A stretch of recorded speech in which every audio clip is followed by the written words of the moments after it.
sala bilang pangunahin sa mga gawain ng mga Muslim ay marapat na isinasagawa natin sa tamang pamamaraan. Kaya bigyan niyo ako ng pagkakataon na mabanggit sa inyo ang tinukoy ng mga scholar na 5 kondisyon upang matanggap ang ating mga sala. Ng sala, kapag nagawa natin sa pamagitan ng mga kondisyon na ito na walang kulang, ay inshallah ay matatanggap ni Allah subhanahu wa ta'ala. Ang 5 kondisyon, unang-una rito ay ang dukhulu waqtiha, ang pagpasok ng tamang oras ng sala. Pangalawa ay ang istiqbalul qibla o ang pagharap sa qibla. Pangatlo, ang tinatawag na satrul aura o ang pagtatakip sa aura o mga bahagi ng katawan na marapat na matakpan sa pagsasala.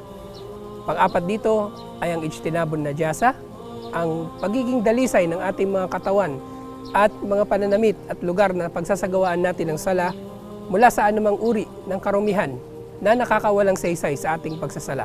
At panglima, ang tinatawag na an-niyya o ang intensyon. Unang-una, sinabi ni Allah subhanahu wa ta'ala, Inna salata kanat alal mu'minina kitaban mawquta. Na tunay na ang sala ay tinalaga sa mga mananampalataya sa takdang oras nito. Na hindi marapat para sa Muslim na gagawin niya ang sala, na gagawin niya ito na mauuna pa sa oras nito o sa mahuhuli pa sa tamang oras nito. Ang bawat sala, ang Fajr, Dhuhr, Asr, Maghrib at Isya ay marapat na gawin sa tamang oras nito.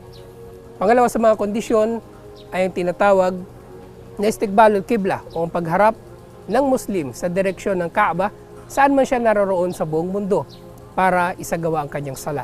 Dahil kapag ang isang tao ay nakatalikod mula sa direksyon ng Qibla, mula sa direksyon na tinutukoy dito ay ang pinakamalapit na direksyon papunta sa Kaaba o sa Makkah, kapag siya ay nakatalikod dito ay hindi matatanggap ang kanyang sala. Kaya marapat na lagi nating aalamin ang tamang pagkakaharap natin sa Qibla. Sa sinabi ni Allah subhanahu wa ta'ala, Fawalli wajhaka syatra masjidil haram, na iharap mo ang iyong mukha tungo sa direksyon ng Masjidul Haram. Pangatlo ay ang tinatawag na satrul aura o ang pagkakatakip sa ating aura na para sa kalalakihan ay marapat na tatatakpan ng pusod hanggang sa tuhod at gayon din ang kanilang mga balikat.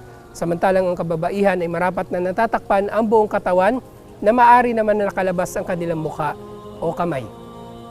Pang-apat sa mga kondisyon ay ang tinatawag na ijtinabun najasa, na mga ngahulugan ito na dapat tayo ay nasa kalagayan ng tahara sa pamagitan ng pagsasagawa muna natin ng gusul o ng wudu o ng tayammum na matatalakay natin sa iba pang mga episode inshallah.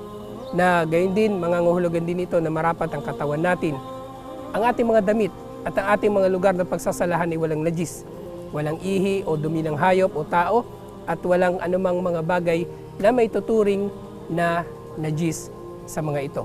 At panglima ay marapat ang dalisay na intensyon para kay Allah subhanahu wa ta'ala. Hindi natin ginagawa ang sala para pagpapakitang tao o kaya ay bilang pagpapaalam sa tao na tayo ay relihiyoso o kaya tayo ay mga tao na sumusunod kay Allah subhanahu wa ta'ala. Ang ating intensyon sa sala ay ang sambahin si Allah subhanahu wa ta'ala at ang malugod sa atin si Allah subhanahu wa ta'ala at wala nang iba. At abangan pa ninyo inshallah ang iba pa nating mga episode na tumatalakay sa magagandang aralin ng relihiyong ito, ang Islam, ang relihiyon ng mga propeta, ang relihiyon ng katotohanan.